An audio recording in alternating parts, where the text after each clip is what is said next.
good morning, good morning. I am so thrilled to be before you once again on this day. Remember, if this video speaks to you in any kind of way, feel free to like, comment, and share. This is Empowerment365 with Jamarr Williams. I'm your host, Jamarr, with two R's Williams, and I am so glad to be able to bring you your daily dose of motivation, inspiration, and empowerment. Without further ado, let's get started.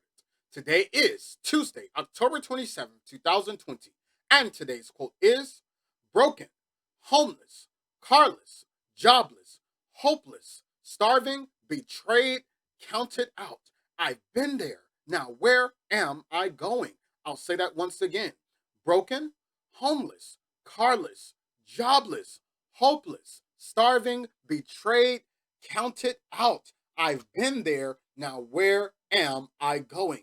The first point I want to be able to talk about is all about experiencing or hitting that point of rock bottom. It is all about reaching that point of no return, reaching that lowest possible level in our lives. We probably have all experienced it or will experience it at some point or another. We've probably all at some point or another have read about or spoken to someone who in turn hit rock bottom. Now, we like to think about hitting that rock bottom in terms from a very natural or physical standpoint. In terms of what we have lost, we've lost our belongings, we've lost our jobs, our cars have been repossessed, we were unable to keep up on our monthly mortgage or our monthly rent, and in turn, we have been evicted, and our houses have been foreclosed upon, and we have now been designated as homeless. Well, guess what? You can take the rock bottom experience and take it an even step further, all right?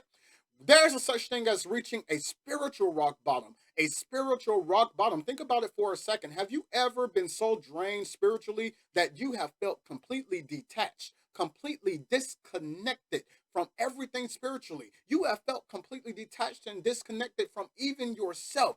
You felt literally nothing from anyone around you. You were unable to connect with your spouse, with your children, with your community, with your best friend, with yourself. There is a such thing as a spiritual rock bottom. There's also a such thing as an emotional rock bottom. Think about it for a second. Have you ever been to the point where you have hurt so badly, where you feel so much pain, so much turmoil, so much torture that you don't even know how to release what you feel emotionally? You don't even know what you are supposed to feel. And when you do feel that hurt, you are unable to release it. You are unable to even express it through your tears. And emotional rock bottom as well. Just like there's a spiritual, a physical, and an emotional rock bottom, there's also a psychological rock bottom. Think about that for a second. Have you ever been to the point where you were so caught up in what you were delusional about, where you were so caught up in your mental health, where you were so out there that you seem to have literally released or disconnected from the very tether that literally connects you to this very reality? You literally seem to reach that breaking point. You don't know what is left from right. You can't tell the difference from up and down. You literally have reached that point of psychological rock bottom. So rock bottom goes so much further than just the physical or the natural. So that rock bottom experience. The second point I want to be able to talk about is the rear view experience. REAR. I want you to think about the rear view mirror that is in your vehicle. Right? That rear view mirror serves one purpose so that you can glance at it while you are driving your vehicle, right? You can glance at that rear view mirror and see what is behind you. Now, here's the thing with that rear view mirror. There's a reason why your windshield is much bigger than what is in your rear view mirror, because what matters while you are driving forward is what is in front of you, not what is behind you. As a matter of fact, you are unable to drive that vehicle if you continuously focus on what is in the rear view mirror. Let's take that and apply it to life. In the rear view experience, we can see the past trauma that we came from. We can see the past that we have grown from, that we have matriculated from, that we have transitioned from. Guess what? That past is there to serve as a reminder of what you don't want to return to, of what you have already grown from, what you have already evolved from. Guess what? That pain is a part of your past, but what matters is what in the vehicle of life, what is in front of you. There is also a such thing as the side view mirrors in the vehicle. Am I correct? In the side view mirrors, that there is a message that says what? Objects in mirror are closer than what they appear. Let's apply that to life.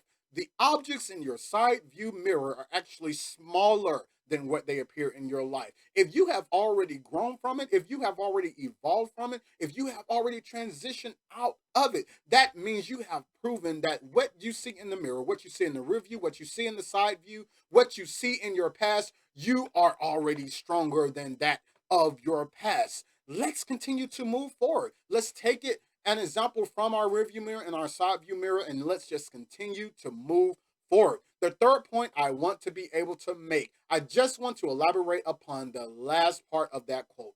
Where am I going? Ask yourself that question. I want to be able to talk very specifically to those in the audience that come from histories of things like drug abuse, incarceration, domestic violence, divorce, homelessness, poverty, whatever the case may have been, whatever the turmoil or the torture or the chaos may have been in your past, understand that it is in your past. It doesn't have to have an effect on where you are today and where you want to go in life. So I leave us with this charge on today. In the vehicle of life, understand that what matters as of this moment and every moment is what you choose to do from this moment forward.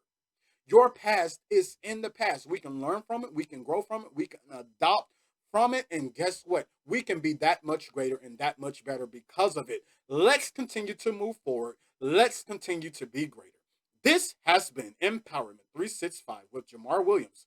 I am your host, Jamarr, with two R's, signing off.